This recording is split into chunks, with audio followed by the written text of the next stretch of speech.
And this is truly fantastic. I was coming up along the road and I saw a different road that led to it, and they've got a tiny little family museum, the Jenkins family.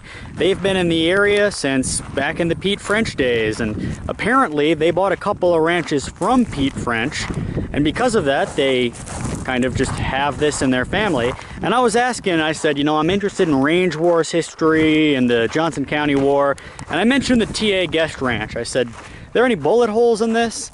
And they said that up in the hills over to the right a little bit, for a while her grandfather had a homestead up there, and there were bullet holes all across the side of it, but she said that was more from the snake wars. And then the guy who had married into her family about 9 years ago, he laughed and he's like, I can see your eyes light up hearing about an old house with bullet holes all across it. But unfortunately, it's kind of been exposed to the elements, and she said she hadn't seen it since before she was born, and even back then, apparently, it was kind of close to falling apart. We're here at the beautiful and scenic P Ranch, which was the headquarters of the largest cattle operation in American history, and a site of fascinating intrigue in the cattle wars. Basically, the story goes that Pete French, who ran this ranch, he was born in 1850 after his father had brought him out to California in search of riches. Now, of course, the gold rush was going on, but his father was a sheep herder. He was a sheep rancher, and he wanted to gobble up as much money as he possibly could by doing this, and pretty soon his father was a very wealthy man. But the problem was, Pete French wanted adventure, and as I've said in my Sheep Wars videos, sheep herding was kind of considered an easy job. A job where you didn't need to know too much about the land, you could just watch your sheep roam. So Pete French started talking with the Spanish and Basque cowboys and Mexicans that were all around him, and he earned their respect at a very young age by learning the language. So they took him to the, at the time, largest cattle operator in California, and he quickly gained his trust and his respect. And by 1872, this California cattle baron said, why don't you go out to the P Ranch? We just bought up some land in eastern Oregon, and it looks perfect. And he comes out here with 1,200 longhorn cattle and says it is perfect, because all around here, we're in a basin right now. It's like a little saucer pan, and it's filled with beautiful, lush green springs, and it is a oasis in the desert. The Bannock Native Americans and the Paiute, they were here for hundreds of years, and they have occupied this place all the way back to the Clovis culture and possibly the last ice age. So he came here, there were people here first, but it was him that first owned the land. And the P Ranch was 200,000 acres, and he began using heavy-handed tactics almost immediately. When his employees would come out here, usually from California, because he was also contracting out with the man who sent him over here, I believe his name was Glenn, he came out and his employees would sign a contract, and then when they got here, they would read the contract, and the contract said you have to make a tiny little cabin and then apply for American homesteading rules, which would give you 180 or 120 or whatever number of acres. And then because you're in the employ of Pete French, you have to turn that over to him, and he'll pay you pennies on the dollar, just a pittance. And by the 1880s and 90s, he had married the daughter of the largest cattle operator in California, and then the largest cattle operator in California, he dies, he's shot, and that leaves Pete French the head of the French Glen Cattle Company, the largest cattle operation in all of the United States. And by around this time, the Indians are being wiped out. They're sweeping them under the rug, and he leads the first cavalry in an expedition to Steens Mountain.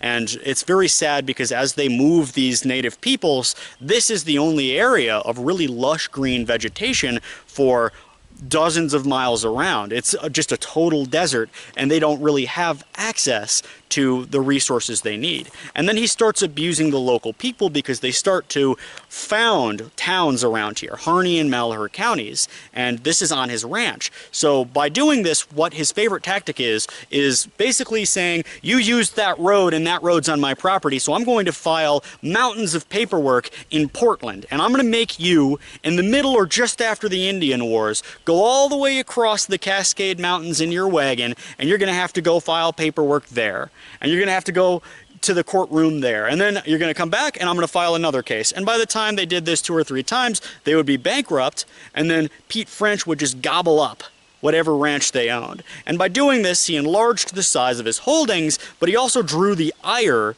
of the locals, making it very easy for him to be killed, which is exactly what happened. Right now we're driving into downtown Burns, and I'm going to try to show you a little bit of where the Battle of Harney County was fought. It's not a true battle, nobody really died as far as I can tell, but it's one of those classic county seat wars, you know, where you're fighting over what city gets to be the county seat.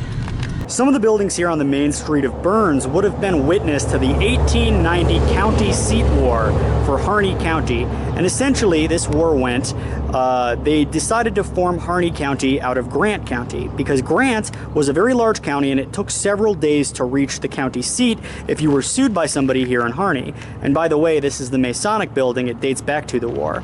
And so when they split the county, they had to decide where the county government for Harney was going to be. And it was pretty much split with 520 versus 460, the winning vote for Burns. But after they had moved all of the county officials to the newly constructed courthouse, which was wood and it was based just over to the right on this street here, there was a contested election and the order came down to move them all back to Harney City. Well, lawmen and cowboys and the sheriff alike, they all came out and they marched back and forth with guns outside of the courthouse, threatening to shoot the first man who would move the records. And this is the Oddfellows Hall. It also would have seen the battle. And basically, it came to pass that this was the county seat, and Harney City kind of came and went. So eventually, I'll go over the history a little bit up in town at the town of French Glen, which of course is named after the French Glen Cattle Company, and he was a guest that apparently showed good hospitality if you were a rich man. He was bumping shoulders with politicians, with governors, with even the Roosevelts apparently, and up in town is where a lot of this took place, but most people viewed him as a very heavy-handed person who wasn't afraid to send his goons out after you, possibly to even kill you. We're taking a look now at some of the holdings that Pete French would have had in his little cattle kingdom here in eastern Oregon. This is the Steens Mountain, and in the 1870s, 1878, you had the Bannock War, and Pete French led the 1st Cavalry against them. And you can actually see up here, it's the Steens Mountain Loop. It'll take you right through there, and you can go right around to the Alvord Ranch of Claude Dallas fame. They've got some beautiful hot springs. Over here, Pete French's original headquarters would have been, it was the P Ranch, and specifically, this is where he ran all of the operations. He owned this entire side of the mountain range, and then everything around this, outside of this green, lush basin, is pretty much desert. We're in the high deserts of eastern Oregon. The town that sprung up around it was called French Glen, after, of course, the French Glen Cattle Company, the largest cattle operation in the nation in the 1880s and 90s.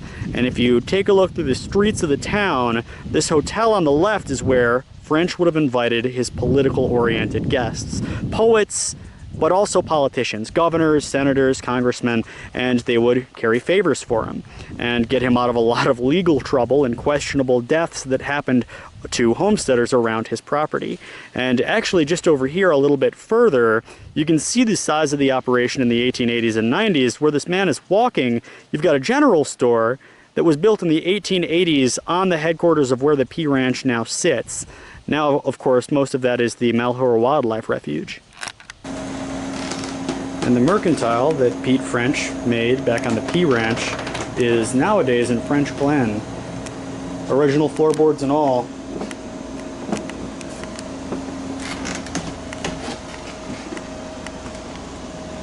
Still used as a gas station, too. Behind me is the historic French Glen Hotel, and as I mentioned in my last video, Pete French would often pick legal battles with people who owned property around him, and one of these men was named Edward Oliver, and the specific tactic that Pete French used to try to steal Edward Oliver's ranch was to declare the road that Oliver took to get up his driveway part of the P Ranch. And this man, he was just a regular guy. He was a small-time homesteader, and now he's got the largest cattle baron in the country coming after him. Well, it goes back and forth, and every now and then Oliver tries sneaking up the driveway when one day Pete French rides his horse out from around a corner or grouping of trees, and Oliver's horse collides with it. And Pete French is waving his fist. He's not armed at the moment, but he says, "I'm gonna kill you," and he goes to ride back up to the P Ranch. Well, Oliver is scared for his life, and it's 1897. He shoots Pete French in the head. Well, it kind of is up in the air about what actually happened. Apparently, according to Oliver, French was going back to his barn, and he shot him in the back of the head because he figured he was gonna come back and shoot him. I mean, Pete French knew where Edward Oliver lived, but the ballistics and, the autopsy, it said that the bullet came straight from the front and went out the back of the head. Well, because it was an issue that happened here and a murder that happened here, it wasn't tried in Portland, as was tradition with Pete French. It was tried in the brand new Harney County courthouse. And this was a 2-story wooden courthouse, and now it's been replaced by brick, but they basically unanimously found Edward Oliver innocent, but because Pete French's men were still all over the county, Edward Oliver kind of disappears from the record. I've talked in the Harney County Facebook page, and they say that he went up to Grant County, married a prostitute, and kind of lived the rest of his life in relative secrecy, but the traditional Wild West legend says that he was murdered by Pete French's men and nobody ever saw him again. And all around you can hear the Mormon crickets. In Hawaii, these guys are slick like snot on the road. They cover the entire road. They had to bulldoze them out a little while ago. And I guess they're kind of swarming in these little basins near Crumbo on the side of Steens Mountain. But it's amazing how well this barn has been preserved throughout the years. I mean, what? This is older than 100 years. And look at that. I didn't even know there was stone inside of it.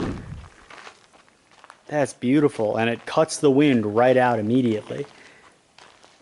And just judging from the TA ranch, they said the same thing. People would come, the cowboy hands, ranch hands, and they would carve their brand into the side. And the guy at the guest center, the visitor center, he said, "I don't want to stir up anything," but Pete French, kind of a cock. And he's like, "I married into this family, and they bought the land from Pete French, and they were cool with Pete French." But everybody kind of acquitted the murderer, Oliver Edwards, or Edward Olivers, and just let him go because nobody liked him. He had these heavy-handed tactics. But look at this. Absolutely beautiful. And of course, I'm not trying to press down on the narrative or the good name of Pete French. I'm sure he was a great man. He was an entrepreneur, but he was great in the same way that Thomas Edison was great. He wasn't afraid of stamping down others to get what he wanted. And beautiful, beautiful view.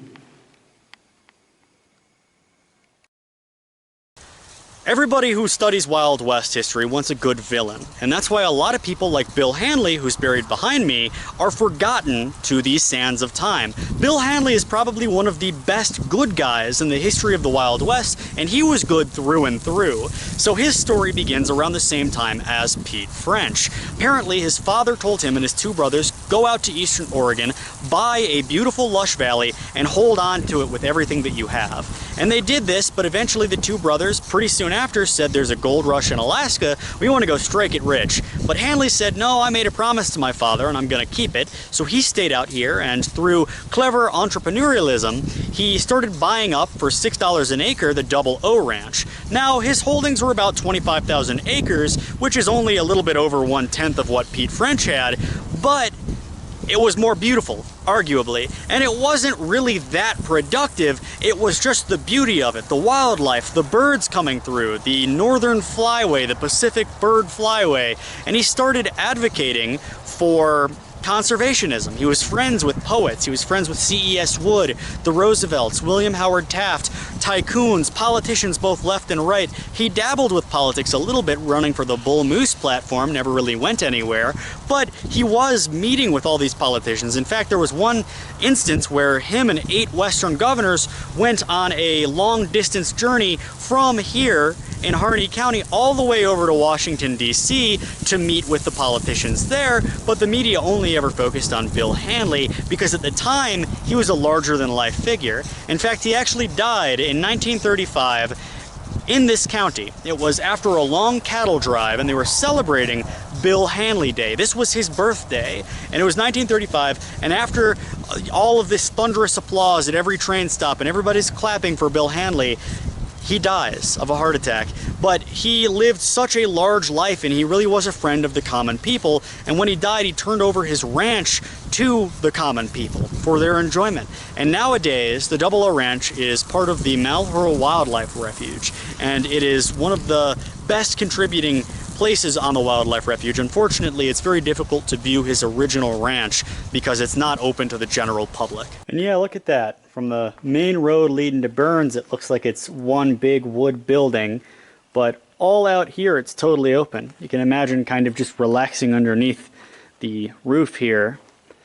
And I mean, back in the 1870s and 80s when this was made, this would have been a pretty good defense against the snake wars or the Bannock wars or whatever tribes were coming after you.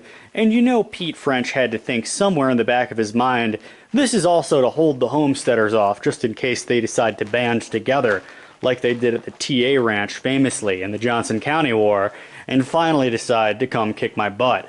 But this whole place is so beautiful. I think I'm just going to walk around and show y'all. A lot of this looks like some newer wood here, but still beautiful. And they kept it all as it originally would have looked. I'm looking for bullet holes. They said that there might be some bullet holes, but of course they did have a problem with people back in the day, early tourists, and still you get the occasional idiot nowadays who comes and steals a piece of the wood. But you can imagine nowadays, people who come to see historic sites, they aren't quite as dumb as they were back in the heyday of all that, because people who are interested in Wild West history, nowadays at least, they have a sense of respect to them.